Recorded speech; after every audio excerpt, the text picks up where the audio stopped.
So you've got the grades, the leadership experiences, you've even gotten the best letters of recommendation and references on standby, ready to speak on your behalf. And somehow you couldn't be more confused and overwhelmed by how you are going to approach the residency application process. On today's episode, I am tackling 5 biggest residency application struggles nobody warned you about and how to overcome them. On this episode, I'm outlining for you practical, pragmatic ways and tools you can leverage today to completely transform your residency application process. This is Success in Doses.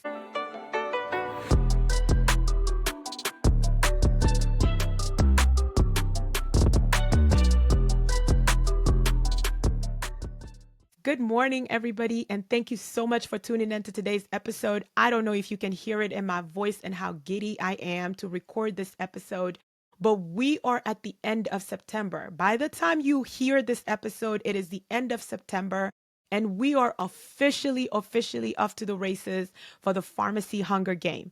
The folks applying for pharmacy fellowship are up there now and applying. Portals have opened. And those of you that are applying for pharmacy residency can finally feel the pressure and the need for the clarity necessary to be successful for this process. Hi, everybody. I am Saley. I am your host of Success in Doses podcast. I am also the founder and CEO of ResiPrep 360, a pharmacy residency coaching service that's been here now for the last 8 years with a match rate last year of 98% at phase 1. What this means is all of the candidates that worked with me last year and used me and leveraged me and my proven framework for their residency application process, 98% of them secured a match at phase 1. And I think part of that is because one of the first things I do with all candidates is making sure that these 5 pain points that we are going to talk about today, that they have been clearly outlined and I understand where the candidate stands on the side of each of these. And I'm so excited to finally be talking about match, because this is my favorite time of the year. It's busy, but the energy is in the air because you can literally feel how hungry people are to be successful. And they are just looking for pragmatic and practical tools to help them get there. So if you're here today, you've picked the right place to start your week. So let's get into it. But before we do, you know what I need from you. I need you to like, share, and subscribe to the podcast. If this episode that you're listening to speaks to you today and you think there are other people out there that could benefit from hearing all the gems I'm going to drop here today, please share it with them. Please share it with your class and let them know that ResiPrep and this podcast is absolutely their premier destination for all things residency. If they are looking for straight to the point advice and information on how they're going to make sure that they match this year in 2025-2026 match cycle at phase 1, because that is my commitment to you. Okay, so without further ado, let's just get into this thing real quick. These are pain points that I have been able to see consistently. I mean, year after year, all 5 of these things surface in candidates I work with. Those of you that have worked with me, or those of you that know about me from working with from other candidates I work with, they'll tell you that there is no screening process. I don't have a GPA cutoff to work with candidates. I do review your application, your CV, and your GPA. I ask you all those questions because I want to tell you and be honest with you up front about the caliber of candidate that you are going to make in the match. But I never tell you that I am not willing to help make you competitive regardless of what your academic positioning is for the match, right? But pain point number 1, without a doubt, is going to be that the lack of clarity on program fitness, okay? Applying to a bunch of programs is not a strategy. In fact, when I meet candidate late in the game and they tell me that they've applied to 15, 17, 20 programs, it tells me that you either didn't understand the importance of fitness with the programs that you applied to, and making sure that you curated a list to make sure that the programs you really were applying to were programs that had something to offer you, and you them in return, but it also tells me that you are in a frenzy. You are in a frenzy and you're playing the statistics game of, I'm going to apply in a bunch of different places and one of these is going to have to work. Okay. I had a student come to me at phase 2 that had applied to 2 programs in phase 1. And guess what? They didn't match at phase 1. And here we were now in phase 2 working with her, and I'm asking her all these different questions. And she realized in that moment that there was a lot of work that they could have done to make sure that these programs were actually a good fit for her professional goals, right? One of the things that I think make this program fitness really difficult for many candidates to figure out is that the system that we're currently using to search and research program isn't that great. Okay, that's just full transparency, right?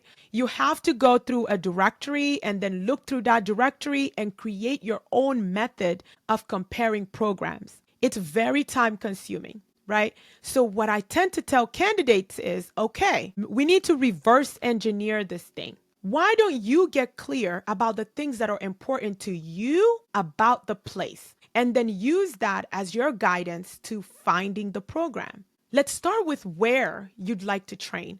Geographical locations are important because it can help you narrow down what may be a fit, what may not be a fit. Do you want city? Do you want rural? I think this is important. Is there a particular patient population that you're passionate about? Preceptor style is going to be a little bit more difficult, but things like you care that the place has a heavy research background versus clinical balance. These are all things that you can use to get clear about that, right? And then you can create after that a simple program comparison grid that allows you to put these programs side by side to see who has the things that I'm saying I'm interested in and who does not.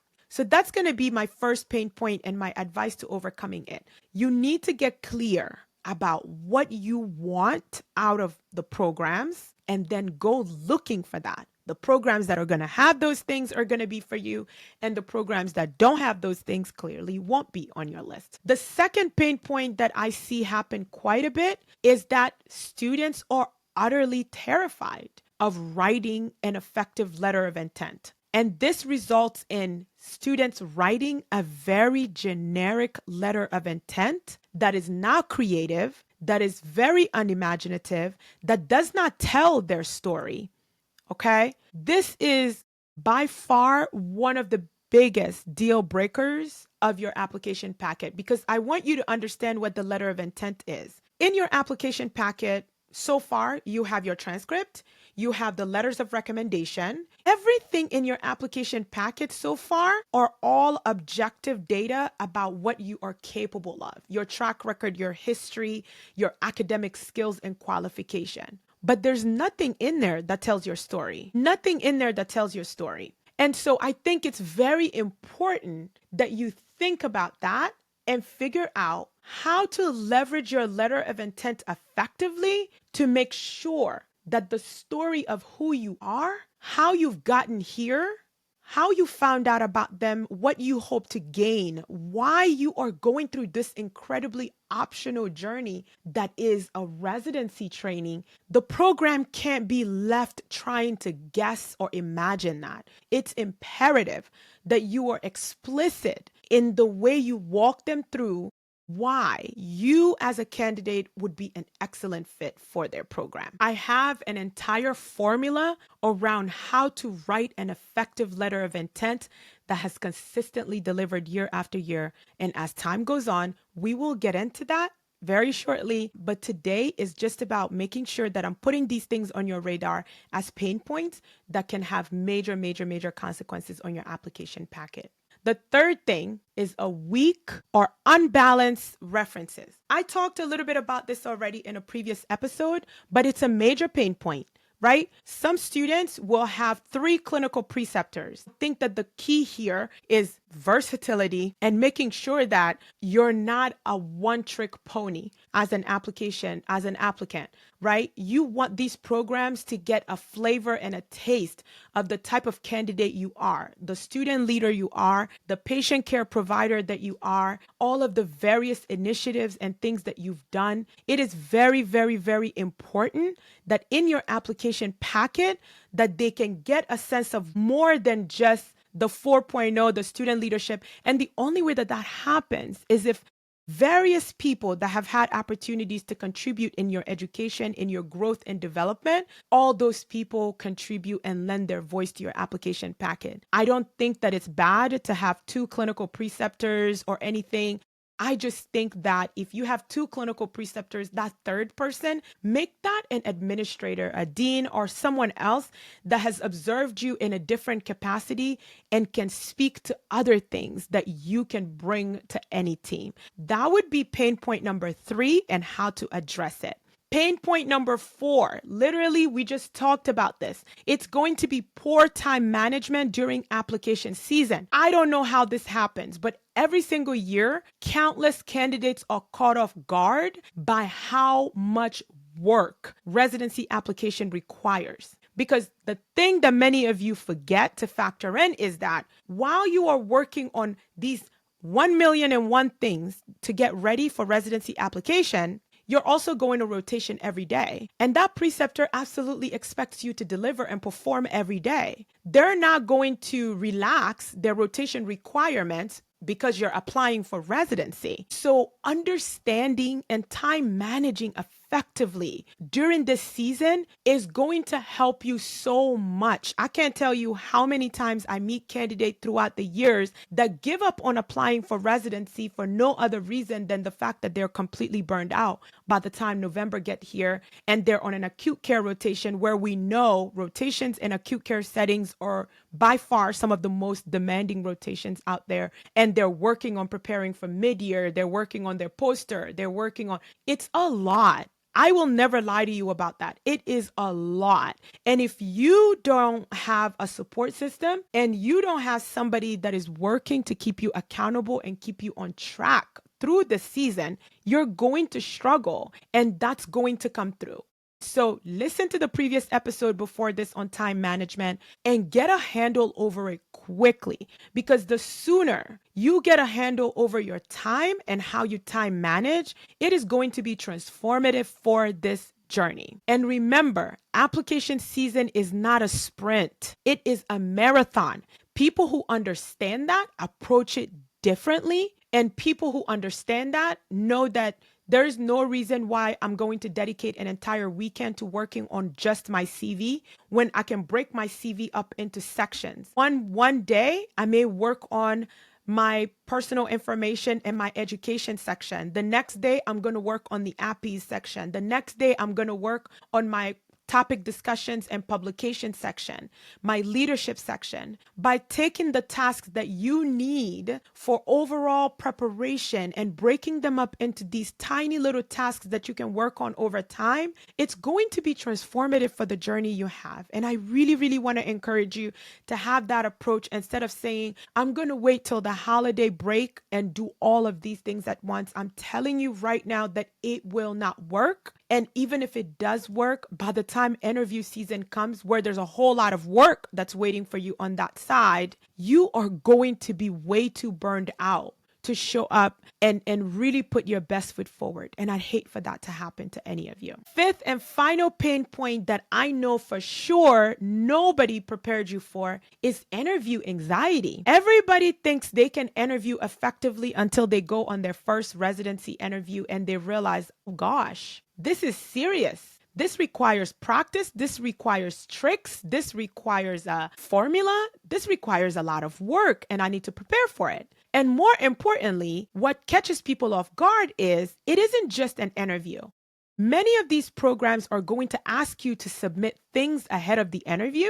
They're going to ask you to have things during the interview. You may have a clinical challenge. You may have to present. There's a lot of preparation that goes into interviewing season that many of you don't just prepare for. You may get 5, 6, 7 interviews and you have to figure out how to schedule that. And your current rotation, that preceptor, they're like, hey, listen, the school wants you to do 200 hours. You got to give me 200 hours one way or the other. So even if they give you days off to go on those interviews, they're expecting you to make those hours up. And so this adds to the pressure, this adds to the anxiety, and it catches a lot of you off guard. And so, as a pain point, the way you work on this is to understand that you cannot wing it. You cannot wing it into your dream program. You can't. Getting into your dream program is going to require strategy, preparation, and a combination of those two plus luck, okay? It's going to require a whole lot of work in order for you to be successful in this process. And so thinking that the hard work is putting together an effective packet and you're going to walk into the interview and turn on your charms, well, you better hope that if that's your strategy, you're not going up against one of my co-resis. Because my co-resis don't step into any interviews relying just on their charms. They've got their charms. They've got effective question answering strategies. They've got a well-prepared case presentation. We've been prepping about how to go about their clinical challenge. If you're interviewing and you're up against one of my co-resis, I don't know what to tell you. You should come to me. You should have came to me. And you wouldn't be worried in this moment because my co-resis don't step into interviews just relying on luck or relying on the fact that they have the qualifications.